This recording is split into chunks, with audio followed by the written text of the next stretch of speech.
ராஜா போடா.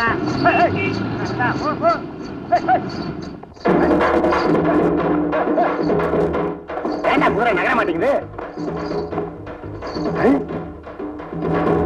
பத்திரா உங்க கூடாம் போல் இருக்கு, அதுதான் குதிரை நகர மாட்டேங்குது. என்னடா மூச்சு வருதா? எவனும் வெள்ள துணி போத்தி படுத்துற கூடாது, உடனே நின்றுவேன். யார் அவன்? எத்தனை வீடு கட்டி கொடுத்தாலும் சரி, அதையெல்லாம் விட்டுட்டு இங்கதானே வந்து படுப்பானுங்க. எப்பா எப்பா எப்பா, கொஞ்சம் எழுந்திரிச்சு உட்காரியா? என் குதிரை வண்டி புணம் தூக்குற வண்டியா? உன்னை புணம் நினைச்சு குதிரை போக மாட்டேங்குதியா? வண்டியில இருக்கிற பாசஞ்சர் புணம் தூக்குற வண்டின்னு இறங்கி போயிருவான் ஐயா. குதிரை தகராறு பண்ணது, கொஞ்சம் எழுந்திரிச்சு உட்காரியா? குதிரைன்னு சொன்ன மகா கோவம். இப்பதான் இருக்கிற துட்டுல ரேஸ்ல விட்டுட்டு கொலைப்பட்டு வந்து படுத்துக்கிறேன். யோ, உன் குதிரை போன என்ன போகட்டு நினைக்கிறேன். என்னையாது மனோன்மணி, இன்னும் அவன் சாகல, உயிர் இருக்கு, வா போலாம். மாட்டியா?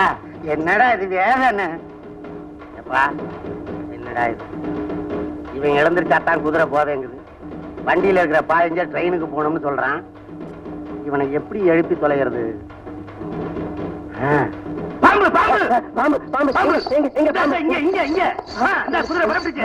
டேய் நிறுத்து, இரு. ஏண்டா பட்டியா படுத்து கிடக்குறேன், இல்ல பாம்பு நான் ஏமாத்திட்டு போனேன். நீங்க மாட்டீங்க, இருடா இரு, வந்துட்டேன்.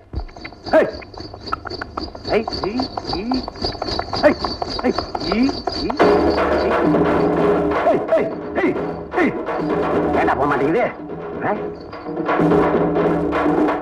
அவனுக்கு வேலை வெட்டி கிடைக்கலன்னு அங்கங்க படுத்துறானுங்கப்பா. யாராது? எப்பா நீயா என்ன அங்கங்க படுத்திட்டு குதிரை வண்டியை ஓட விட மாட்டேங்கிற? இது கவர்மெண்ட் ஓடியா? நான் எங்க வேணாலும் படுப்பேன். அதை கேட்க நீ யாரு? என்ன அது பெரிய வேதனையா போச்சு. எழுந்திரியா? பாம்புன்னு சொல்லி ஏமாத்தின. இப்ப எது வந்தாலும் நான் எந்திரிக்க மாட்டேயா? எங்க உன் குதிரை எப்படி போகுது பார்ப்போம். உன்னை கெஞ்சி கேட்கிறேன், எழுந்திரியா? அப்ப மத்தியானம் சாப்பாட்டுக்கு 5 ரூபா கொடு. நான் பாட்டிகிட்ட பேசிருக்கிறதே 5 ரூபா தான்யா. அதை பாட்டியாரு கொடு. என்னய்யா நீ? இந்தாயா 3 ரூபா நான் வச்சுக்கிறேன், 2 ரூபா நீ வச்சுக்கோ. எழுந்திருச்சு உன் முகத்தை குதிரைட்ட காமிச்சு அப்படி இப்படி நடைய. அந்த கிளம்பிருச்சு. நிறுத்துறா டே, வண்டி நிறுத்துறா. பரவாயில்லையே, இதுவும் நல்ல தொழிலா தான் தெரியுது. இனிமே இவனை விடப்படாது.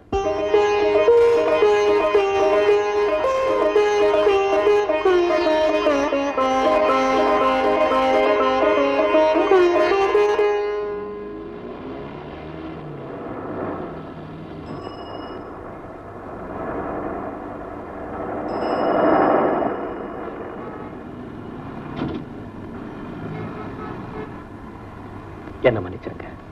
நீங்க கல்யாணம் ஆனவங்க தெரியாம நான் தப்பா பழகிட்டேன். அதுக்கு என்னங்க, பரவாயில்ல.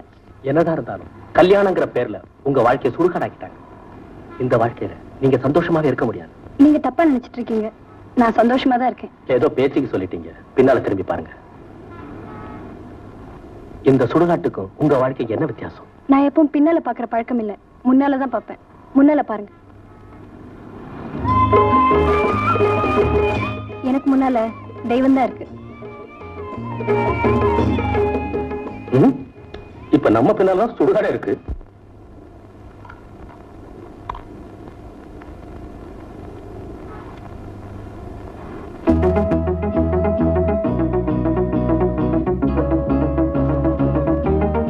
என்னம்மா கடைக்கு போறேன்னு போனீங்க? வெளியில போனா எதிர்க்கு அந்த பெரியவரை பார்த்துட்டேன். அவரை பார்த்ததும் எனக்கு என்னமோ மாதிரி இருந்தது, நான் வந்துட்டேன். அப்படி நீங்க வந்ததுதான் தப்பு. வாங்க ஐயா, வாங்க உட்காருங்க. இவன் தான் என் மகன். பாத்துருக்கிறேன். என்ன பாத்திருக்கீங்களா?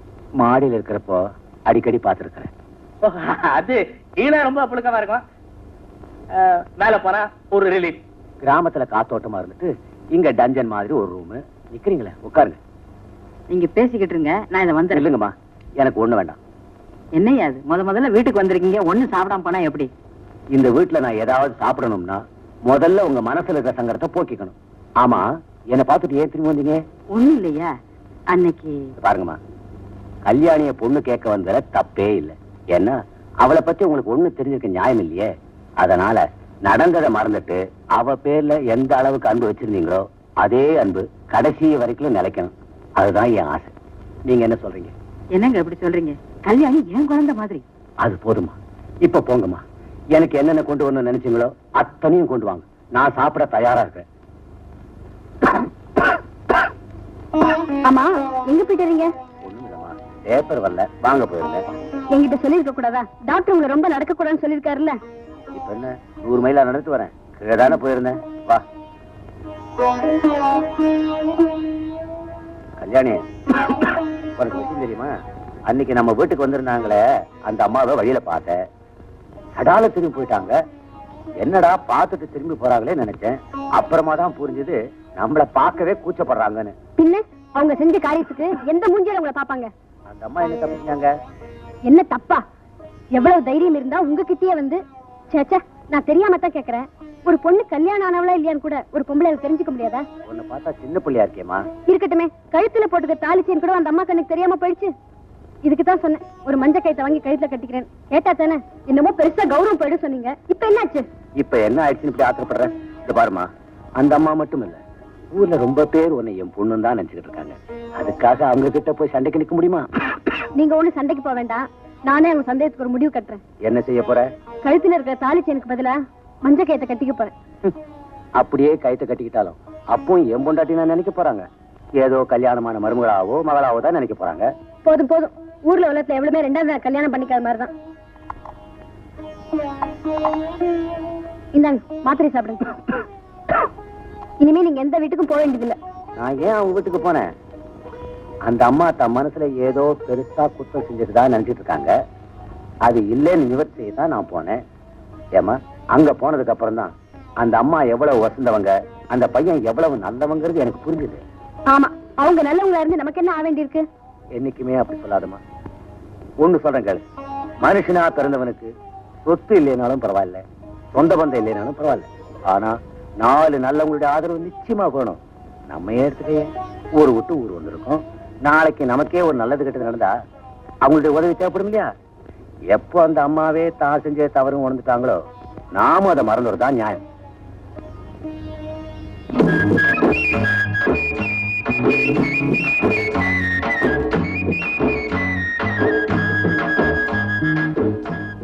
என்ன புகானா பத்திரிகை மறைச்சிட்டு படிக்கிற, எழுத்து கூட்டுறியா? அது வந்து வேற ஒண்ணும் இல்ல. ஆமா, வியாபாரம் எப்படி இருக்கு? ஏதோ நடக்குது. முன்னெல்லாம் நமக்கு அடிக்கடி ஏதாவது வாங்கிட்டு வந்து கொடுப்பேன். இப்ப ஒண்ணும் கவனிக்கிறதா இல்லையா?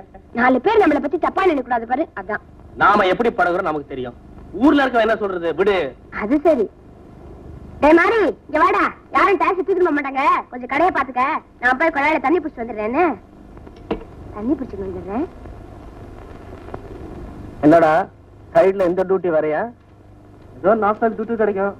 அப்போ பொழைச்சு வைப்போ. Good morning sir. பூங்காவனம் எங்க போற? தண்ணி பிடிச்சிட்டு போலான்னு வந்தேன். என்ன என்ன? ஒண்ணும் இல்ல, 2 நாளா சைடுல ஒரே வலி. டியூட்டியில இருக்கும்போது உள்ள வந்து நல்லா செக்அப் பண்ணிருப்பேன்ல. எனக்கு இங்கெல்லாம் வேணாம், வெக்கமா இருக்குது. தனியா ஆஸ்பத்திரி இருக்குல்ல, அங்க வரேன். வா, தாராளமா வா. பணத்தை பத்தி எல்லாம் ஒண்ணும் கவலைப்படாத, ஃப்ரீயாவே செக்அப் பண்றேன்.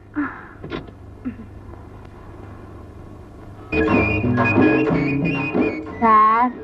அட பூங்காவனமா? ஏன் சார் டிஸ்டர்ப் பண்ணிட்டேனா? அதெல்லாம் ஒண்ணும் இல்ல, உட்காரு. ஆமா, செக்அப் தானே வந்த? ஆமா சார். ஐயா ஐயா, யார் வந்தாலும் வெளியே உட்கார வை. நான் இவங்க செக்அப் பண்ணணும். என்ன தர? நாக நீட்டு. சார், கோளாறு அங்க இல்ல. அப்புறம் எங்க? இங்க. அப்ப அங்க போய் தான் செக்அப் பண்ணணும். வா வா, மேல படு.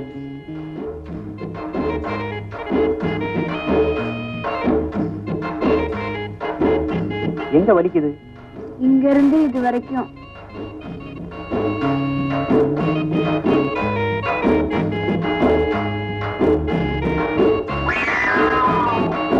சார் சார், என்னடா ஒருத்தர் ரொம்ப வயிற்று வலியால் துடிச்சுக்கிறா சார். இருக்க சொல்லு, வர்றேன்.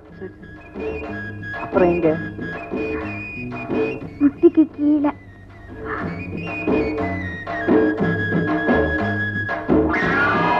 சார் சார், என்னடா ஒருத்தர் நெஞ்சு வலியில் துடிச்சுக்கிறார் சார். இருக்க சொல்லு, வர்றேன்.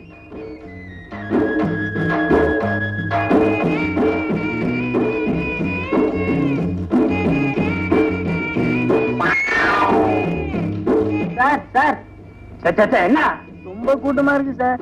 செக்கப் பண்றல கூப்பிடுறதுக்கு முன்னாடி வந்தா பதட்டம் போடா. எழுந்து.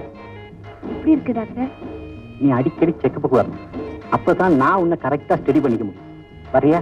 சரிங்க. வா டைம் ஆச்சு.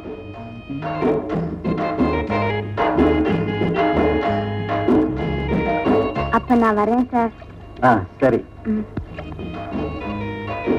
எப்பையா ஐயா அடுத்த ஆள் அனுப்பு. எல்லாரும் ரொம்ப நேரம் காத்துட்டு இருந்தாங்க. நீங்க கூப்பிட்ட படையில பக்கத்து டாக்டர் போயிட்டாங்க.